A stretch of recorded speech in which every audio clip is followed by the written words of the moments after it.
Some 70,000 people living in Spain's Galicia region are placed under a fresh COVID-19 lockdown. This a day after similar restrictions were ushered in for one pocket of Catalonia. We'll be heading to Madrid to get the latest from our correspondent there. Moving from charity vessel to quarantine in Sicily, the Italian government agrees to take in 180 migrants rescued in the Mediterranean by the charity ship the Ocean Viking. And the skulls of 24 Algerian fighters killed in the 19th century for taking a stand against French forces are finally buried. As the nation marks Independence Day, the president tells France 24 that he's hoping for a wider apology from Paris. Hello and a very warm welcome back to the France 24 newsroom. I'm Thomas Waterhouse. Fears that a second COVID-19 wave is taking root in Spain are fast growing. For the second time in as many days, another lockdown has been announced this Sunday, this time in one patch of the northwestern region of Galicia.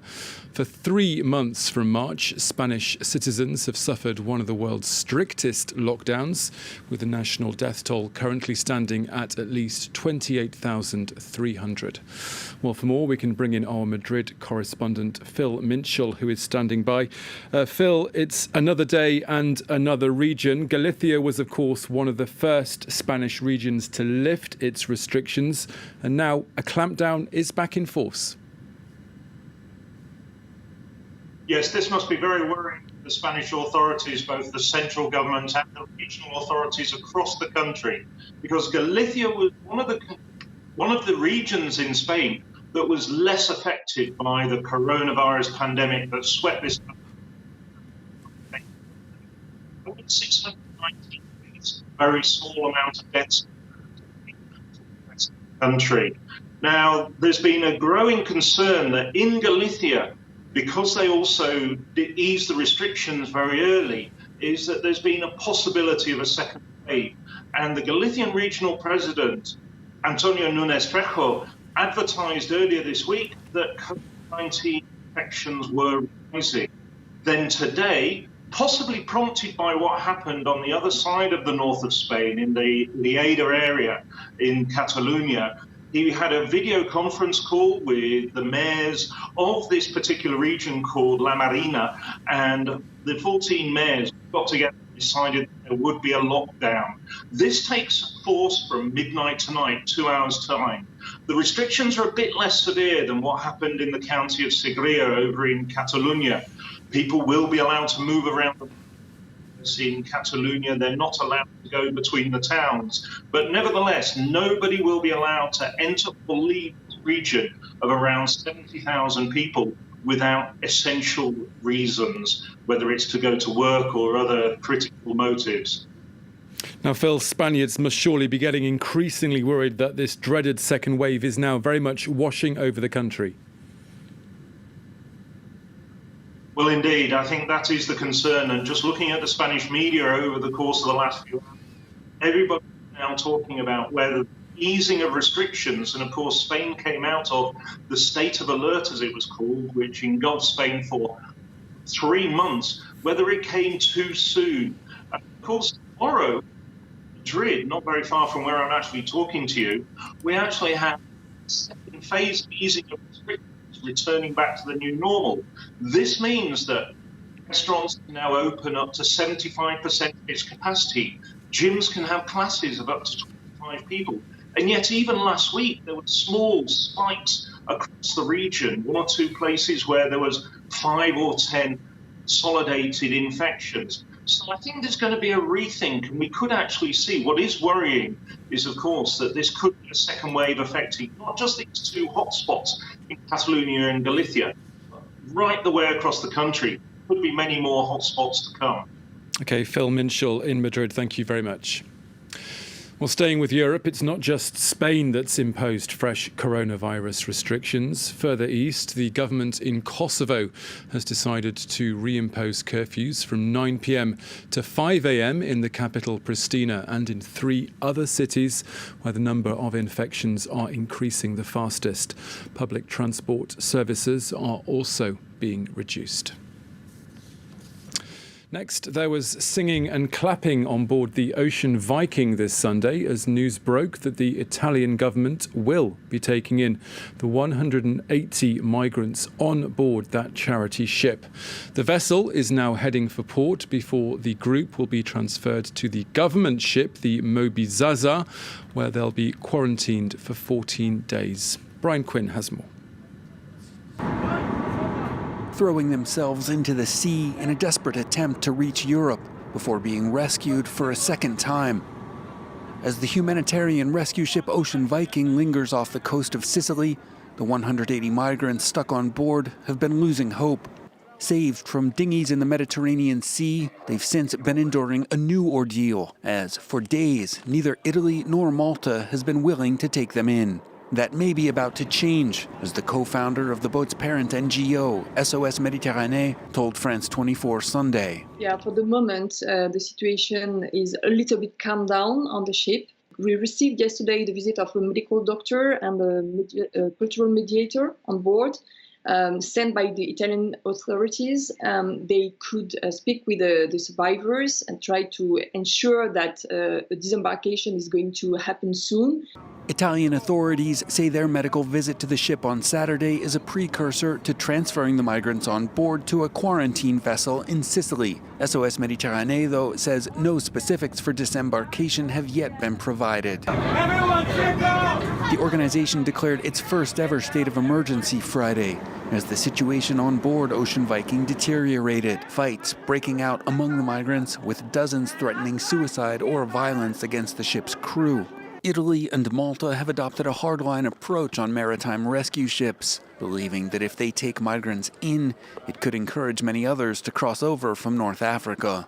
More than 100,000 people attempted to cross the Mediterranean last year. More than 1,200 of them lost their lives in the attempt. Now, the ballot papers are still being counted, but it looks like Croatia's ruling centre-right party is on track to win this Sunday's general election there. One state TV exit poll shows that the Croatian Democratic Union, or the HDZ, is set to pick up 61 of the 151 seats available. It is unlikely, though, that they'll be able to form the next government without entering into some form of coalition. And whoever's confirmed victor will face the challenge of boosting the country's economy, which is forecast to shrink by around 10% this year. On the 58th anniversary of the country's independence, Algeria has finally been able to bury the remains of 24 fighters who were decapitated for resisting French colonial forces. The country's president has told France 24 that he's still waiting for an official apology from Paris for this and for other atrocities committed. 170 years after dying for their country's freedom from French colonial forces, the remains of 24 Algerian resistance fighters reached their final resting place Sunday. For Algeria's president, the work of reconciliation remains unfinished, as he told France 24 in an exclusive interview. Je pense qu'on a déjà reçu des demi-excuses. Il faut faire un autre pas. Dans le respect le plus total des deux États, on doit affronter ce problème de mémoire qui hypothèque beaucoup de choses dans les relations entre les deux pays. Among the returned remains, those of Sheikh Bouziane and Sharif Boubala, both shot and decapitated by French forces after leading revolts in the mid-1800s. Their skulls, taken as war trophies by French colonial officers and stored in a Paris museum vault since the 19th century. France ruled over Algeria for 132 years. President Emmanuel Macron has gone farther than other French leaders in acknowledging his country's bloody past, calling France's colonization of Algeria a crime against humanity. A day before the burial, Algerians had the opportunity to pay their respects in person. Among them, veterans of the country's 8-year war for independence, in which some 1.5 million Algerians died. مجاهد كتاع أول نوفمبر 54 كمعطوب حرب التحرير كوطني كحب للوطن. Sunday's burial coincides with the 58th anniversary of Algeria's independence from France. It comes amid a growing reckoning with the legacies of both slavery and colonialism around the world. France is still waiting to find out who'll feature in Emmanuel Macron's next House of Cards. The president and his newly appointed Prime Minister Jean Castex have been meeting at the Élysée Palace this Sunday to finalise the shape and the makeup of the next government. That lineup will be unveiled this coming Monday, but the president's office has already said that the cabinet will be made up of around 20 ministers. Emmanuel Macron will also be giving an address to the nation on the annual Bastille Day celebrations on the 14th of July. That's just a few days before Castex gives a speech to lawmakers in the National Assembly. It's time now for some sports news here on France 24 with James Vezina from our sports desk. James, Formula One is back with the opener of the 2020 season in Austria this Sunday.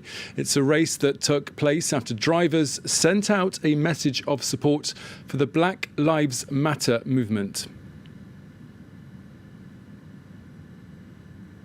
Indeed, Tom. It's been taking place, the opener, 4 months after it was supposed to take place. That was in Melbourne, but it was postponed because of the pandemic outbreak. Now, the 20 drivers taking to the grid ahead of the race to give their support for the Black Lives Matter protests, wearing T-shirts with End Racism on them, or Black Lives Matter for Lewis Hamilton.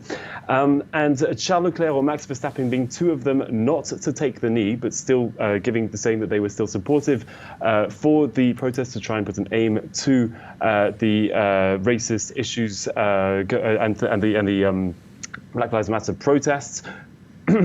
Hamilton's team taking things one step further, the Silver Arrows, as they're normally known, repainting all of their cars black, and that will be for the entire season. We don't know whether that's going to hinder their performance yet or not due to the hot weather, but if today is anything to go by, well, everything definitely seems to be rolling all right for them. Hamilton taking another 5-point penalty, this after a collision. Bottas getting the win for the first stage, the opener today. Leclerc coming in second, and Lando Norris making his first ever appearance on the podium. That was after the 5-point penalty for Hamilton over there. And secondly, James, for this sports update, the UK has lifted quarantine measures for athletes arriving in England to compete. The Culture Secretary in Westminster says that the British Summer of Sport is back on. But is that really the case, though? Yes, that's what we were saying. British summer sport is back. Well, after this announcement, that basically is going to mean that athletes who are coming into the UK or back into the UK to compete won't have to quarantine. What's basically happening is the UK government is adding to these air bridges that have already been created earlier on, allowing for easier travel. Definitely mostly here for countries who weren't included within those air bridges and weren't deemed as low risk. So sports is back, yes, but not quite back to normal. Right now, we should be having one of the biggest tennis tournaments in the world should be going on. That is Wimbledon, of course. The Euros should be being played as we speak. This is, however, good news. Is coming as England and the UK is trying to reopen the country, reopen the economy. With this, the TV crews are also included as part of those who will be able to travel within the countries. So bringing in those very important licensing fees that are so crucial for the world of sports. Now, what does today's announcement mean? It means that we're going to be seeing throughout the summer in England some golf. We're going to be seeing Formula One. Silverstone's going to be able to hold those races in August. And then the World Snooker Championships will also be taking place in Sheffield. But mostly what a lot of people are going to be waiting for is, of course, the football with the Champions League set to wrap up in August. There will be Manchester City will be able to play host to Real Madrid. All of this, however, taking place as players and all the crew around them will be living in a bubble with a very close-knit community, a lot of testing to avoid any potential outbreak, and all this, of course, in an attempt to try and bring the world of sports back to normal. OK, James Vezina with that sports update. Thank you very much. And that brings you up to date. Do stay with us here, though, on France 24.